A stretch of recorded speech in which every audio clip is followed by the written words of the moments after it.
Hello, আশা করি সবাই ভালো আছেন।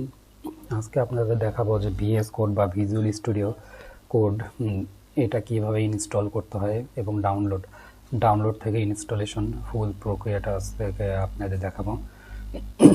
তো চলেন কথা না বলে সরাসরি আমরা ভিডিওতে চলে যাই। তো এটা ডাউনলোডের জন্য আমরা ব্রাউজারে চলে যাব, ক্রোম ব্রাউজারে।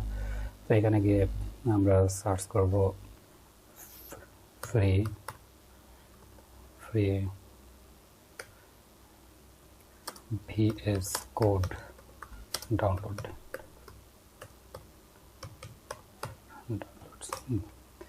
দেখেন আমাদের যে সাইটগুলো আসছে, তো আমরা প্রথম যে সাইটটা আছে এটাতে চলে যাওয়া, সরাসরি এটাতে ক্লিক করলাম। ক্লিক করার পর দেখেন এখানে যে ইন্টারফেসটা আছে ভিজুয়াল স্টুডিও কোড, এটা হচ্ছে আপনি যদি উইন্ডোজ ইউজার হন তাহলে উইন্ডোজের জন্য, এটা যদি আপনি আদার্স অ্যাপল বা ম্যাক এগুলোর জন্য যে লিনাক্স যদি ইউজার হন তাহলে লিনাক্স এবং অ্যাপেল এগুলোর জন্য আছে। তো আমরা যেহেতু উইন্ডোজের জন্য ব্যবহার করব, তো আমরা উইন্ডোজ এটা ক্লিক করব। এটাতে ক্লিক করার সাথে সাথে এইখানে দেখেন রাইট সাইডে যে ডাউনলোডের একটা সিম্বল দেখতে পাচ্ছেন, এখানে এটা ডাউনলোড হচ্ছে। তো এটা প্রায় 94.9 মেগাবাইট একটা ফাইল।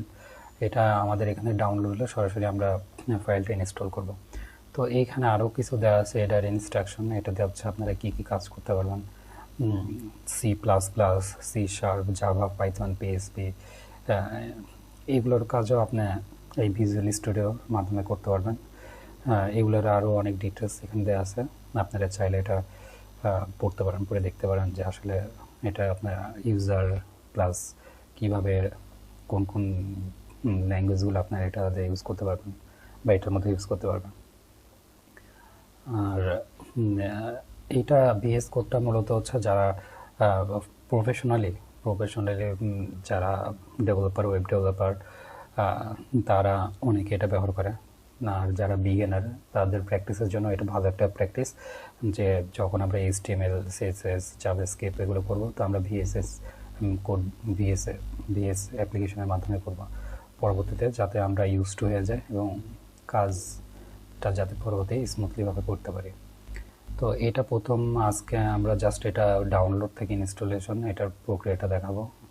আর পরবর্তীতে হচ্ছে এই ভিএস কোডের ইউজ, বিশেষ করে HTML web front end web ডেভেলপমেন্টের ক্ষেত্রে কী কী ভাবে ইউজ করতে হয় এবং এটার যে ইনস্ট্রাকশন বা ইউজ, সেটাও আমরা স্টেপ বাই স্টেপ দেখব। আর 7 সেকেন্ড মেবি, তাহলে আমাদের ফাইলটা ডাউনলোড হয়ে যাবে। ওকে, অলরেডি আমাদের ডাউনলোড কমপ্লিট। আমরা এখান থেকে সরাসরি মাই পিসিতে যে ডাউনলোড, এখানে যে ভিএস কোড ডাউনলোড এটা হয়েছে, এখান থেকে আমরা এটা ইনস্টল করব। অ্যাকচুয়ালি আমার পিসিতে অলরেডি ইনস্টল করা আছে। তো এটার কিছু ইনস্ট্রাকশন আমি আপনাদেরকে বলবো, সেটা হচ্ছে যেটা সবার খেয়াল রাখা উচিত। পরে আমাদের ইউজের ক্ষেত্রে এটা খুব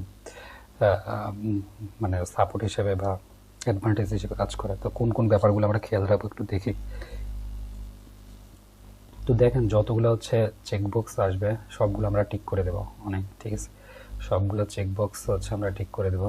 তো আমি এই যে ক্রিয়েট এ ডেস্কটপ আইকন, এটাতে ক্লিক না করলে ডেস্কটপের যে ইন্টারফেস আছে সেটাতে আপনারা দেখতে পাবেন না, আপনারা সার্চ দিয়ে ইউজ করতে হবে। তো এখানে জাস্ট নেক্সট দ্য ইনস্টলেশন, এটা হচ্ছে দিলে পারে নেক্সট, আবারও দিলাম। দেখেন ইনস্টল, ওই চেকবক্স যতগুলো ঘর আছে, যে কয়টা ফাঁকা থাকবে আমার যদিও অলরেডি ইনস্টল করা, এই জন্য এরকম দেখাচ্ছে। তো আপনার প্রত্যেকটা চেকবক্স টিক মার্ক করে দেবেন, দিয়ে হচ্ছে ইনস্টল বাটনে ক্লিক করবেন, নেক্সটে ক্লিক করবেন। দেখেন ফিনিশ, অলরেডি আমাদের এটা কমপ্লিট, আমাদের এটা ফিনিশ হয়ে গেছে। সো এটা এখন ব্যবহারের জন্য রেডি। তো আপনারা চাইলে এই যে আমরা অলরেডি চলে আসছে ভিএস কোড, সেম এই ওয়েতে আপনারা চাইলে ভিএস কোড ইনস্টল থেকে, ডাউনলোড থেকে ইনস্টলেশন এভাবে কমপ্লিট করতে পারবেন। এবং পরবর্তী ভিএস কোডের যে ব্যবহার, HTML, CSS, bootstrap, step by step এগুলো হচ্ছে আমি দেখাবো এটা হচ্ছে আমার প্রথম ভিএস কোড, যেহেতু এটা ব্যবহার হবে তো এটার ইনস্টলেশন এবং ডাউনলোড এবং ইনস্টলেশনের প্রথম এই ভিডিওটা। যদি ভালো লাগে অবশ্যই একটা লাইক দেবেন, আর কিছু বলা থাকলে নিচে কমেন্ট বক্সে জানাবেন। ভিডিওতে দেখার জন্য সবাইকে ধন্যবাদ।